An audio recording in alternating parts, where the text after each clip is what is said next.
Malaking balita para sa kampo ng Los Angeles Lakers. Posibleng makabalik si Austin Reeves sa Game 5 ng kanilang playoff series kontra Houston Rockets. Ang pagbabalik niya ay dumating sa tamang panahon habang papalapit na sa crucial na yugto ang serye. Sa kabila ng pagkakatambak ng Lakers sa Game 4 kung saan ipinakita ng Rockets ang kanilang lakas kahit wala si Kevin Durant, nananatili pa ring hawak ng Lakers ang kalamangan sa serye 3-1.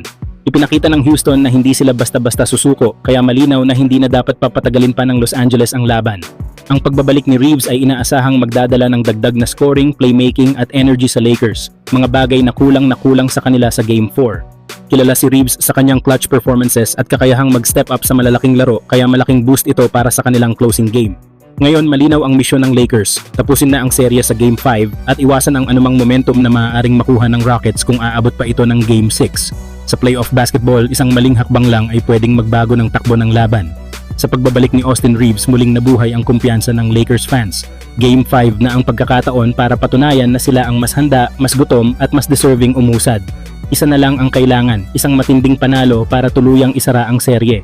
Samantala, kumpirmado na ang Oklahoma City Thunder ay naghihintay na lamang kung sino ang aabante sa pagitan ng Los Angeles Lakers at Houston Rockets. Ito ay matapos nilang isweep ang kanilang playoff series laban sa Phoenix Suns, dahilan para makakuha sila ng mahabang pahinga bago ang susunod na round. Isang napakalaking advantage. Kung sakaling Lakers ang tuluyang makapasok sa ikalawang round, hindi rin sila basta-basta. Sa kabila ng pagod at injuries, may laban pa rin sila at kayang makipagsabayan sa Thunder.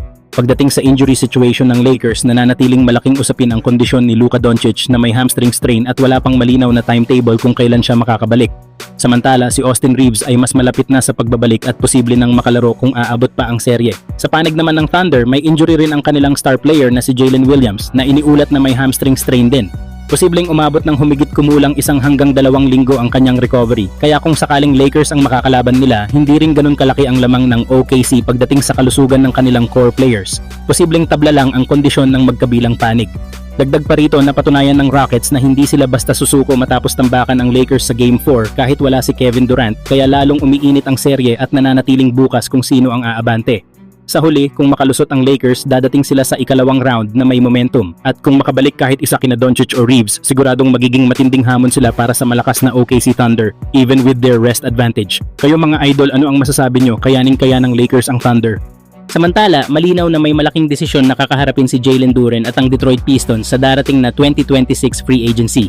Sa kasalukuyan, si Duren ay nasa 4-year, $19.47 million rookie contract na tatagal hanggang 2025-26 season, kung saan kikita siya ng $6.48 million sa huling taon.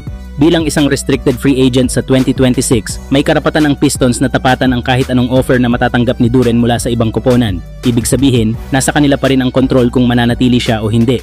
Gayunpaman, may mga dahilan para magdalawang isip ang Pistons. Bagamat naging all-star at mahalagang bahagi ng kanilang pag-angat ngayong season, kapansin-pansin ang pagbagsak ng performance ni Duren sa playoffs, lalo na sa kanilang first round series laban sa Orlando Magic. Sa unang 4 na laro ng 2026 Eastern Conference first round, nag-average lamang siya ng 9 points at 8 rebounds kada laro, malayo sa kanyang regular season production. Bukod pa rito, nahirapan siya laban sa matibay na interior defense ng Magic, kung saan bumaba ang kanyang field goal percentage sa humigit kumulang 51.7%. Dahil dito, kasalukuyang lamang ang Magic sa series ng nasa 3-1 at nanganganib na agad malaglag ang Pistons sa unang round. Isang nakakadismayang resulta para sa isang koponang may mataas na inaasahan. Kung magpapatuloy ang ganitong performance, hindi malabong pag-isipan ng Pistons kung ibibigay ba nila ang inaasahang max contract na maaaring umabot sa $200 to $240+ million. Sa kabilang banda, may isang koponan na posibleng makinabang kung sakaling pabayaan ng Pistons si Duren, ang Los Angeles Lakers. Bagay na bagay si Duren sa sistema ng Lakers, lalo na kung makakasama niya sina Luka Doncic at Austin Reeves. Sa edad niya, athleticism at rim protection, maaari siyang maging long-term anchor ng depensa ng Lakers. Malaki rin ang maitutulong niya sa pick and roll plays, lalo na kay Luka habang nagbibigay ng second chance points sa offensive rebounds. Kung ma-develop pa ang kanyang consistency at decision making, may potential siyang maging isa sa pinaka-importanting piraso ng Lakers sa hinaharap. Sa huli ang tanong, magiging future cornerstone ba siya ng Pistons o magiging bagong haligi ng Lakers? Kayo mga idol, anong masasabi nyo? Dapat bang i-max ng Pistons si Duren o hayaan na nila itong umalis at maghanap ng mas bagay na sistema? Mark of the second quarter. Martin with a head of steam. It's blocked by Duren. Cade. Off to Cade, a lob inside to Jalen.